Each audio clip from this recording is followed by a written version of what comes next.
Halo guys, assalamualaikum warahmatullahi wabarakatuh. Terima kasih yang udah stay sana cara Yatisam Official ya. Semoga kalian sehat, berkabar untuk kita semuanya. Gimana kabar kalian, sehat?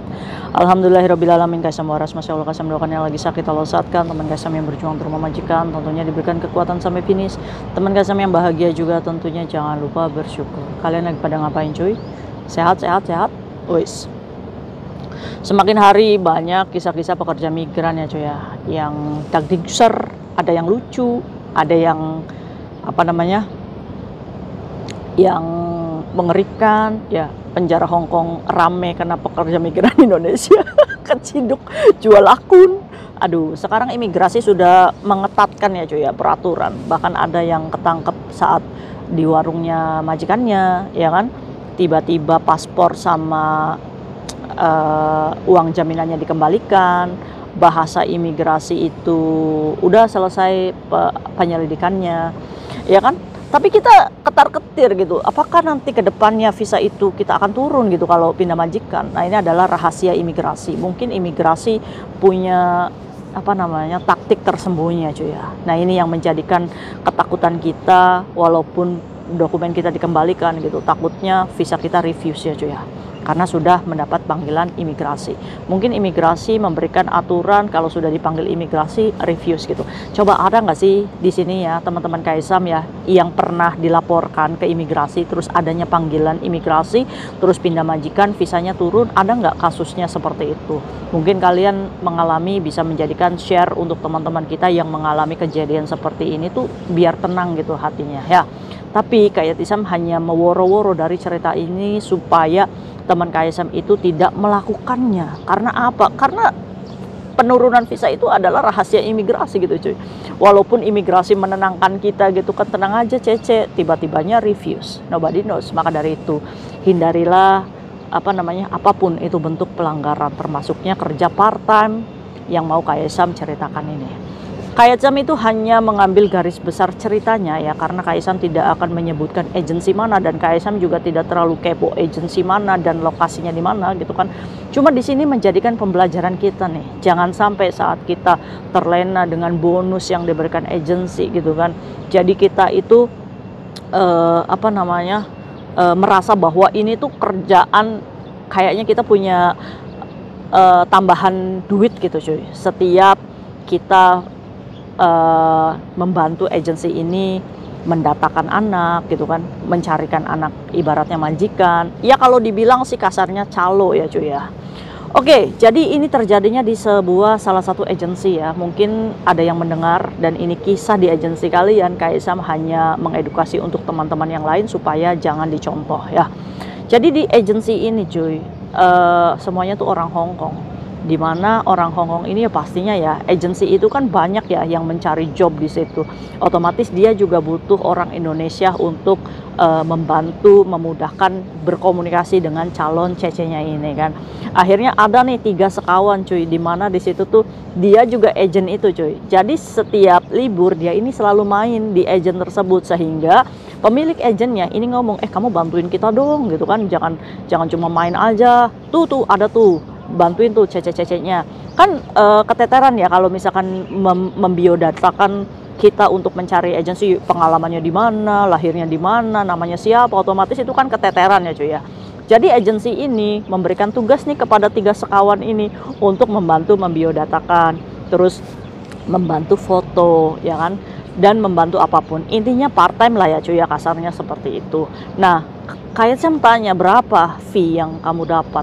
Jadi Kaisam kalau misalkan saya membiodatakan anak dan anak ini sampai Cimeng, itu tuh untuk saya pribadi dikasih bonusnya itu 500. Jadi 3 orang berarti 500. Berarti 3 sekawan ini mendapatkan fee 1.500 ya. Kalau misalkan ada satu anak yang Cimeng gitu cuy. Nah, lumayan dong, siapa yang nggak tergiur kalau hari itu yang Cimeng ada 3 misalkan, lumayan dong, berarti kan 1.500 tuh sehari, bener nggak? Nah, ini adalah pekerjaan yang menarik. Nah, sudah berjalan lama dan 3 orang ini mendapatkan kepercayaan dari pemilik agen ini cuy. Tibalah datang 1 orang Indonesia yang itu KTP-nya residen. Secara tidak langsung, orang Indonesia yang KTP-nya residen ini dia adalah pekerja resmi agen tersebut, bener nggak? Nah, saat dia ini bergabung dengan tiga sekawan ini, konflik mulai berdatangan. Ya namanya juga sama orang Indonesia, bener nggak sih? Ya kan, ada yang nggak suka, ada yang selek gitu dan lain-lain. Akhirnya cuy, singkat cerita, yang residen ini mbak-mbak Indo ini selek dengan salah satu tiga sekawan ini cuy. Akhirnya si residennya yang bekerja di agen tersebut itu merasa bahwa pekerjaan mereka ini salah gitu kan, atau bisa juga si agennya ini merasa bahwa kalau kerjaan diambil semua sama lu pada gitu kan, saya kerja apa di sini, sedangkan saya juga orang Indonesia gitu kan, jadi ya kantor ini tuh sudah semestinya tidak butuh kalian gitu kan. Cuma cara yang dilakukan oleh mbahnya ini barbar, dimana dia ini mengambil beberapa bukti yang dilaporkan ke imigrasi kalau tiga sekawan ini adalah melakukan part-time di agen tersebut. Padahal ya konsekuensinya kalau si tiga ini ngaku ya dia part-time di situ, agennya akan kena vatjin pastinya ya, dia pasti akan kena vatjin ya kan, karena mempekerjakan pekerjaan part-time. Apalagi pemilik usahanya ini lebih parah juga, dendanya bisa 150 sampai 300 ribu Hong Kong dollar ya kan. Kalau si Cece-nya ini dendanya berapa Kak Isam? Ya part-time 2 tahun self rodeo dan denda 50 ribu Hong Kong dollar ya kan. Akhirnya cuy, kemarin Minggu itu ada penggerebekan di mana di situ ada laki-laki yang pakai kaos biasa, banyak banget ngegeruduk di situ cuy. Nah, tiga sekawan ini cuy, yang dua ini sudah nyampe agensi, yang satunya ini telat cuy. Nah, ini yang bercerita nih yang telat ini ya. Nah, si yang dua ini ada di dalam agensinya. Loh, ini mbak-mbak yang lagi cari majikan itu ngomong imigrasi gitu kan. Akhirnya cuy, kamu moyok katanya, diam. Akhirnya yang dua ini diambil sama imigrasi, di interview. Katanya cuy ya, pengakuan mbaknya yang belum ketangkep. Ini pas siangnya, ini sebenarnya dia telat membawa keberuntungan ini si mbaknya. Saat dia ini datang, temennya yang dua ini memberikan kode, pergi katanya gitu kan.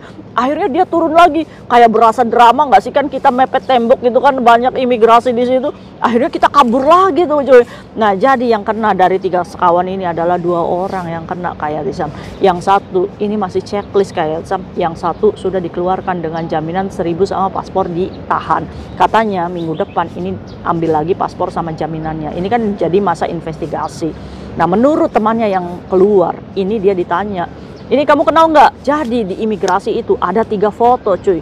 2 foto ya 3 sekawan ini, fotonya dikasihkan ke imigrasi gitu kan. Cuma yang beruntung ini nih, yang cerita sama kayak Sam, yang duanya ini ngomong, kalau misalkan saya di agent itu nggak part-time, saya di situ cuma duduk aja, cuma main. Nah kan, ya ini adalah bagaimana si pelapor ini bisa memberikan bukti yang konkret kepada imigrasi ya cuy ya. Nah, kita lihat aja nih minggu depannya paspornya katanya mau dikembalikan. Pastinya imigrasi ini mengatakan kepada mbaknya, oke, penyelidikan sudah selesai, kamu tidak terlibat. Itu kan bisa-bisanya imigrasi, tapi kita nggak pernah tahu gitu nanti pengajuan visa ke depannya apakah refuse ataukah masih turun visa. Itu adalah rahasia imigrasi gitu cuy, yang punya catatan tentang si pekerja yang kena ini. Cuma yang satunya nih yang nggak kena, bagaimana nasibnya kayak Tisamnya ketar-ketir. Kalau udah kayak gini carinya kayak Tisam, kemarin disuruh jangan part-time nggak nurut ya kan. Memang orang Indonesia tuh harus kena dulu gitu baru sadar ya kan.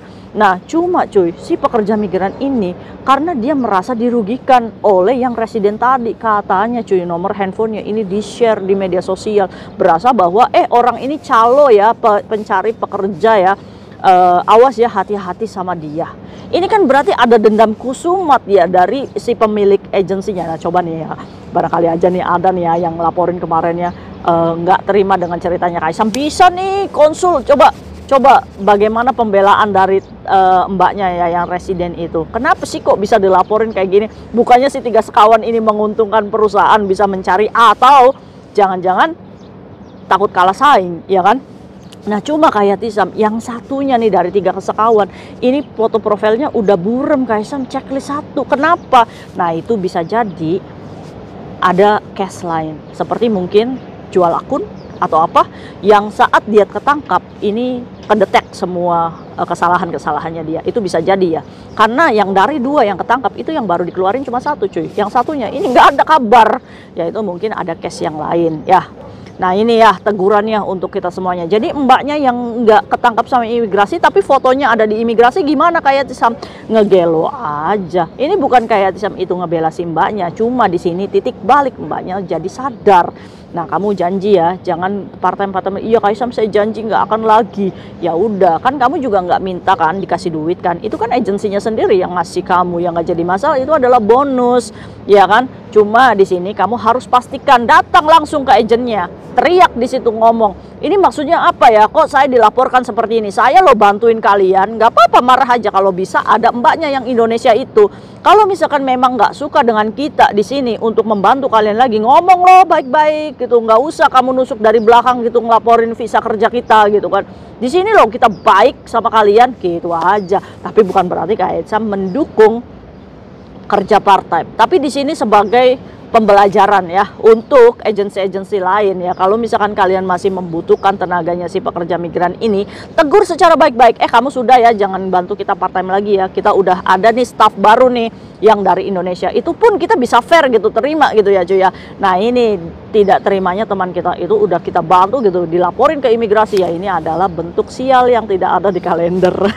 Nah jadi pembelajarannya jangan sampai dicontoh nih apa yang dilakukan sama 3 sekawan ini ya cuy ya. Partai di agensi tidak semuanya orang itu suka dengan cara kita di sana gitu kan. Bisa aja karena kita terlalu banyak masukin orang gitu kan, jadi ada yang kesaing gitu kan atau apapun ya. Ini namanya bentuk sirik dan penyakit hati ya cuy ya. Udah kita terima saja karena ini sudah bagian konsekuensi saat kalian melakukan tindakan part time. Otomatis konsekuensinya kalian harus berhadapan dengan imigrasi. Di sini hanya terpaut waktu, kamu langsung ketangkap atau beruntung gitu aja ya. Ini kan main kucing-kucingan sama imigrasi. Cuma di sini ya udah dijalani aja ya. Itu kan mbaknya yang 2 sekawan itu, yang satunya masih ada di dalam, yang satunya sudah keluar ya. Cuma nanti ambil paspor ya udah, kalau bisa sih saran Kak Etsam tetap dengan majikan ini aja, mengantisipasi visa refuse ya. Untuk yang belum ketangkapnya nggak jadi masalah ya. Itu hanya laporan aja, nggak jadi masalah kok. Berarti kamu masih beruntung dan kamu masih selamat ya. Dan terima kasih juga, semoga janji itu bukan hanya di bibir, janji untuk keselamatan diri kamu sendiri untuk berhenti part time. Oke, nggak apa-apa cuy, mbaknya udah sadar nih, nggak usah terlalu dibully ya. Ini ambil pembelajarannya aja buat kalian yang dikerjakan di toko atau di warung atau di apa, konsekuensinya kalian akan ditangkap itu besar banget karena imigrasi itu bakal gampang banget menerima laporan. Apalagi saat kita melaporkan ada pekerja ilegal di suatu perusahaan, imigrasi itu pasti akan gerebek segitunya. Karena apa? Karena dendanya lumayan juga, karena perusahaan itu juga harus membayar sampai 100 sampai 300 ribu Hong Kong dolar gitu kan. Kitanya juga didenda dan di self rodeo. Jadi untuk memfire teman-teman kita yang banyak melanggar gitu kan, ya imigrasi pasti akan tandang ya. Oke, mungkin itu sharing Kak Etsam hari ini, semoga bermanfaat untuk kita semuanya ya. Kita doakan semoga baik-baik saja mbaknya dan semoga sadarnya bukan tobat sambal ya. See you next video, bye bye. Assalamualaikum warahmatullahi wabarakatuh. Bye.